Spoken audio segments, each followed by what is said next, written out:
akwai wadda tana zuwa islamiyya ne ita da kanwata, ana ganin islamiyya suke zuwa da, ashe in ta je islamiyya sai ta ba kanwata jikarta ta rike mata sai ta tafi inda za ta,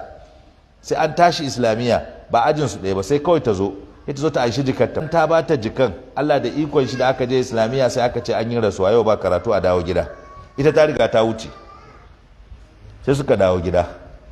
Da aka dawo gida mamansa ce to ina yawanci, ta ce a ai ta bani jikarta ta ce tana zuwa, ta ce ta tafi ina,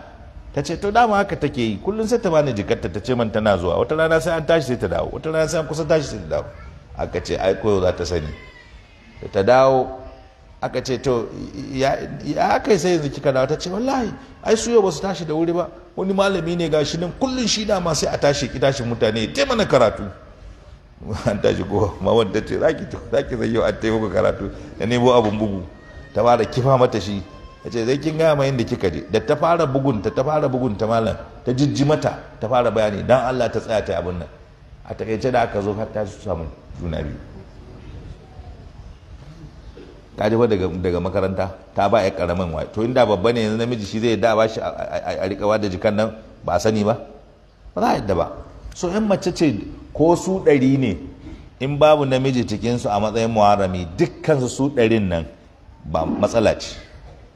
ko su 100 ne in dai ba namiji a ciki akwai matsala. Su ya su za su yi ba juna wayo, wannan taima wannan wayo, wannan taima wannan wayo, kowace ta wurinta.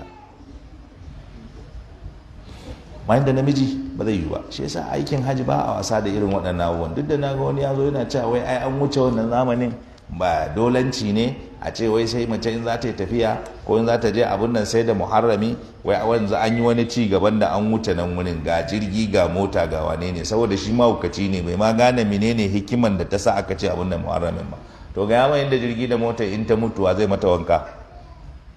ba zai rufe ta in ba muharrami. To malaman fiqh ba har sai da suka yi tsarin yadda za a yi ba irin waɗannan abubuwan nan. Shi ya koma can Abuja ya zauna kawai ya sha shayi ya nemi mutane hauka. Annabi ne za ka yi karatun da ka wuce